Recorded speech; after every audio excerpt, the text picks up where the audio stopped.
সুবহানাহু ওয়া তাআলা সর্বোপরি শুকরিয়া জ্ঞাপন করি মহান রব্বুল আলামিন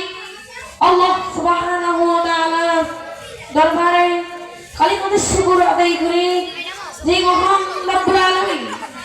আপনাকে আমাকে দয়া করে মায়া করে মহব্বত করে ভালোবেসে জান্নাতি বাগানে আসার বসার তৌফিক দিয়েছেন সেই মহান রব্বুল আলামিন আল্লাহ সুবহানাহু ওয়া তাআলার দরবারে শুকরিয়া আদায় করি সকলে বলি আলহামদুলিল্লাহ। আপনারা যে রকম আজকে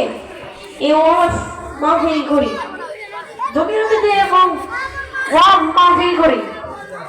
সেরকম জান্নাতেও ওয়াজ ইসলামিক মহা সম্মেলন হবে। আমার বন্ধুরা ও যুবক ভাই এরে যুবক ভাই ও পর্দার অন্তরালের মা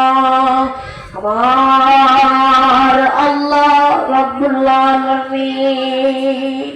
সেদিন জান্নাতের ভিতরে মাহফিল করবে আল্লাহ সেদিন জান্নাতের ভিতরে ইসলামী মহাসম্মেলন করবে আল্লাহ পাক রব্বুল আলামিন বিশেষ বক্তাও রাখবে বক্তাও রাখবে